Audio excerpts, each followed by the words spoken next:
우리나라 사람이라면 누구나 다 알고 있는 대한민국 대표 여배우 전지현이 일본 예능에서 진행자에게 머리를 2번이나 맞은 일이 있었는데요.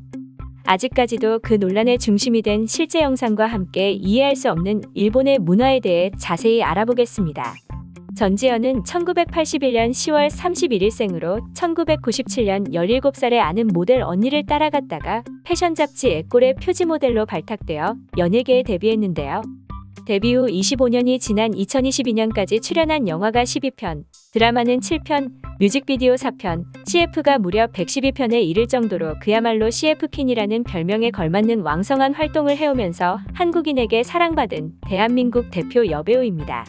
이렇게 왕성한 활동을 할 수 있게 된 그녀의 인생작은 누구나 다 공감할 만한 영화 엽기적인 그녀인데요.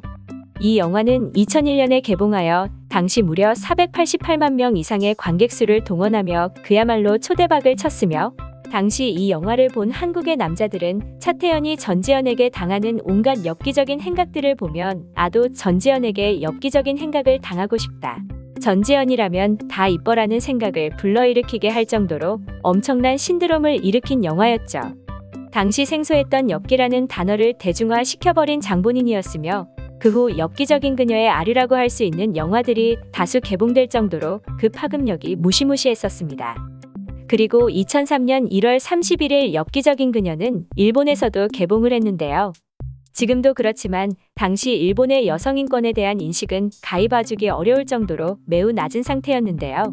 일본인들은 상하관계가 확실하며 강자인 남자가 약자인 여자에게 보고도 믿기 어려울 정도의 학대 수준의 행동을 하는 것으로 유명합니다.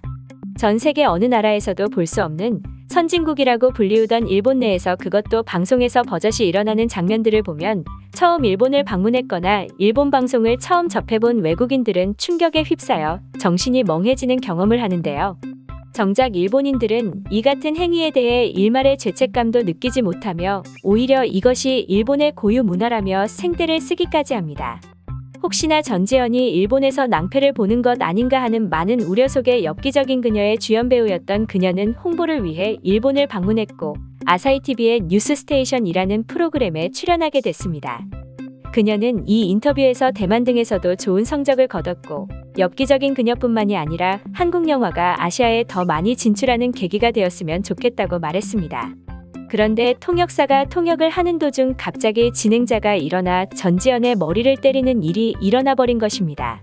이게 무슨 일인가 싶어 어리둥절하면서도 내가 지금 무슨 일을 당한 거지? 라는 표정으로 얼이 빠진 전지현의 모습에 한국의 모든 남성들을 분노하게 만들고도 남았는데요. 그 후 표정 관리가 제대로 되지 않는 그녀는 필사적으로 웃으려 노력했는데요. 얼이 빠진 그녀의 표정을 뒤로 앉아있는 모든 사람들은 그냥 어떻게든 웃어 넘기려 했고, 그 후 몇 초도 지나지 않아서 진행자는 그녀를 한 번 더 때리는 모습을 보여 그야말로 일본이 손님을 대하는 친절함 뒤에 이중적인 민낯을 적나라하게 보여줘 버렸습니다. 그 후 이 진행자는 그의 행동에 대해 전지현의 말이 너무 길어 때렸다라는 그야말로 황당 그 자체의 발언을 해버렸습니다. 일본은 자국민의 여성들에게도 함부로 하기로 소문이 났을 정도로 여성 인권이 그야말로 최하인 나라인데요. 자국민의 여성도 아니고 인터뷰를 하러 손님으로 간 자리에서 이런 수모를 겪었으니 당시 한국이 발칵 뒤집혔었습니다. 이처럼 낮은 여성 인권과 삐뚤어진 성인식 때문에 우리나라와 일본의 위안부 피해자 문제가 해결되지 않는 것인데요.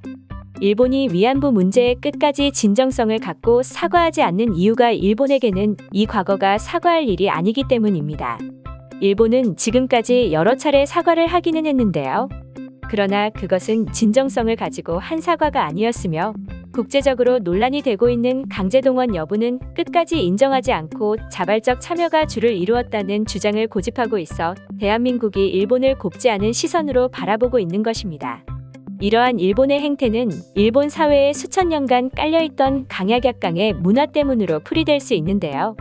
일본은 자신들보다 한국이 강자라는 인식이 박히기 전까지는 이 같은 태도를 계속 유지할 것으로 보이죠.